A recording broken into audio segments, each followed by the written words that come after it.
नमस्कार, मैं हूं आपके साथ आस्था कौशिक। मुफ्त की योजनाओं के ऐलान पर सुप्रीम कोर्ट सख्त हो गया है। सुप्रीम कोर्ट ने मुफ्त की योजनाओं के ऐलान की निंदा की है और मुफ्त की योजनाओं के ऐलान पर सुप्रीम कोर्ट ने अहम टिप्पणी भी की और कहा कि लोग काम करने के इच्छुक नहीं है। मुफ्त राशन मिलने से लोग काम नहीं करना चाहते। मुफ्त सुविधा के कारण लोग काम करने को तैयार नहीं है, ये सुप्रीम कोर्ट ने कहा।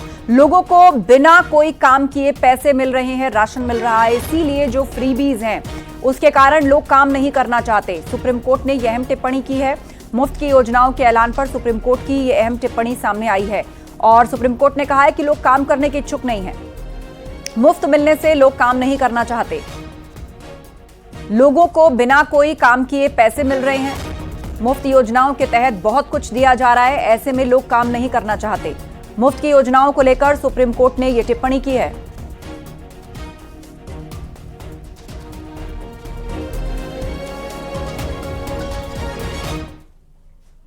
उधर डिजिटल अरेस्ट के मामले लगातार सामने आ रहे हैं। सरकार की गाइडलाइन और पुलिस की तत्परता से जागरूकता बढ़ी है, लेकिन फिर भी आए दिन ऑनलाइन फ्रॉड लोगों को जाल में फंसा रहे हैं। नोएडा से डिजिटल अरेस्ट का नया केस सामने आया, जहां एक परिवार को शिकार बनाया गया। ठगों ने 1 करोड़ 10 लाख रुपए ठग लिए। सावधानी बरतने वाली ये रिपोर्ट आप भी जरूर देखिए।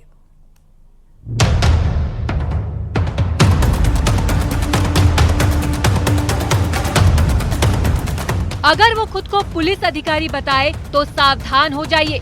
अगर वो खुद को इनकम टैक्स अधिकारी बताए तो समझ लीजिए मामला गड़बड़ है। वो आपको झूठे मुकदमे में फंसाने की बात कहेंगे, लेकिन आपको घबराना नहीं है। नोएडा के सेक्टर 19 में साइबर ठगों ने LIC के रिटायर्ड अधिकारी के परिवार को टारगेट किया। बेहद ही शातिराना तरीके से पूरे परिवार को अपने झांसे में लिया और 1 करोड़ रुपए से ज्यादा की ठगी को अंजाम दिया। जब तक वो कुछ कर पाते तब तक वो करोड़ों की रकम ठगों को ट्रांसफर कर चुके थे। एक परिवार को 5 दिनों तक डिजिटल अरेस्ट रखा गया और करीब 1 करोड़ 10 लाख रुपए की ठगी को अंजाम दिया है। इस वक्त हम साइबर क्राइम थाने में मौजूद हैं। आपको बता दें, पीड़ित परिवार को जब तक अंदेशा होता तब तक देरी हो चुकी थी और अब शिकायत के बाद मुकदमा दर्ज कर लिया गया है। दरअसल में 5 दिनों तक LIC के सेवानिवृत्त प्रबंधक को परिवार समेत डिजिटल अरेस्ट रखा गया। PMLA यानी prevention of money laundering act के तहत फंसाने की बात कही गई। ठगों ने कॉल करके बताया कि ट्राई से बोल रहे हैं, telephone regulatory authority of India. Cyber ठगों ने परिवार से बाहरी लोगों से मिलने और कॉल करने से साफ मना करवाया। मनी लॉन्ड्रिंग केस में फंसाने की धमकी दी गई। इतना ही नहीं, नकली मुंबई क्राइम ब्रांच तक को फोन किया गया। मुंबई में पुलिस बनकर एक शख्स की उनके पास कॉल भी आई, जो खुद को IPS अधिकारी बता रहा था। परिवार को बार बार गिरफ्तारी का डर दिखाया गया।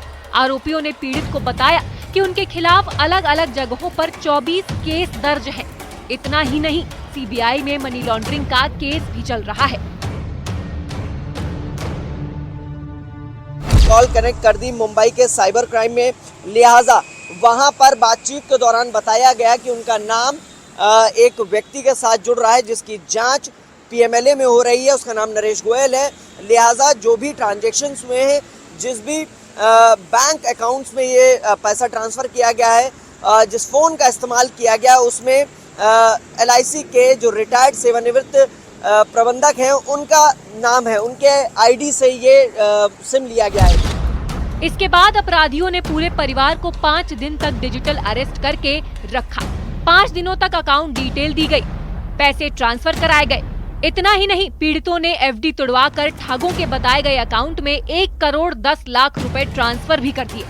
बाद में जब परिवार को अंदेशा हो गया कि उनके साथ ठगी हुई है, इसके बाद पीड़ित ने साइबर क्राइम थाने में शिकायत की। जैसे जैसे डिजिटल का चलन बढ़ता जा रहा है, वैसे वैसे डिजिटल क्राइम की घटनाएं भी लगातार बढ़ रही हैं। साइबर क्राइम पुलिस अब मनी ट्रेल खंगाल रही है, साथ ही ये भी देखने की कोशिश कर रही है कि किन किन अकाउंट से पैसा ट्रांसफ़र किया गया है। इसके अलावा किन मोबाइल नंबर से बातचीत की गई है और मुकदमा दर्ज कर लिया गया है। जल्दी कार्रवाई की बात कही गई है। वहीं प्रतापगढ़ में साइबर अपराधियों ने एक शख्स को टारगेट बनाया। वो उनके चंगुल में ऐसे फंसे कि उससे बाहर कभी नहीं निकल पाए। 30 जनवरी को उन्होंने फांसी लगाकर अपनी जान दे दी और इसके पीछे की वजह साइबर फ्रॉडों की प्रताड़ना बनी। पुलिस इसे डिजिटल मर्डर मान रही है। नोएडा से न्यूज़ 18 के लिए हिमांशु शुक्ला के साथ ब्यूरो रिपोर्ट।